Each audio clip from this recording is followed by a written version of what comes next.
24 hours until Impact when the Gundam Card Game officially debuts with new type Rising, and we now cover the fourth and final color, for now, white. We move away from aggro back to some of the best board control in the game and the blocker meta. And I do mean meta because white is currently one of the most dominant colors in most online tourney crafting. White is technically spread across 3 tribes, so let's start with franchise newish comer, Witch from Mercury. Academy, as it's called in the game, is a weird beast where it's a mix of mainly AP manipulation, reducing your opponent's attack as often as possible to safely attack without fully trading. What's more, it's interesting that any unit that isn't Choo-Choo's Demi or an aerial that links to Soletta Mercury just links to any Academy pilot, which includes Soletta, so you can link her with the majority of the units in the set.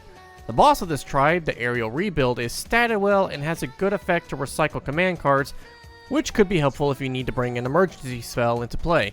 But genuinely the best card of the tribe is the Zoward, a 3-2 blocker that halts any momentum your opponent thinks they're getting in the early game. Your second tribe is the Earth Alliance, heavily dipping into bouncing and blockers, cards that don't send enemy units to the hand and instead focus on high-statted blocking. Most of the tribe does consist of cards from Seed starter decks, so making key cards like the Striker Pack and the Archangel easy to get. The Ale Strike Gundam is a decent boss card.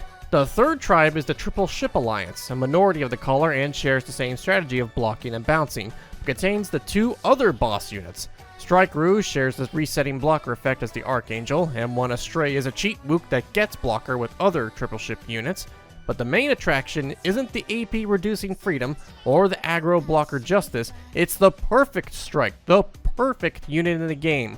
Along with the Rezel, the Perfect Strike's relatively cheap cost for its level and its 4/4 stat block makes it a fantastic unit that can join the Zowards in being gigantic walls to climb over. Even worse is when it's equipped with Kira for that AP reduction on attack to keep itself going.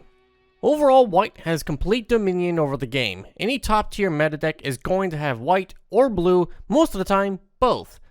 And that's all the colors that are in the Gundam Card Game so far. I'll eventually do one when purple is officially introduced with the Iron-Blooded Orphans and Gundam X. What colors and tribes do you plan on playing?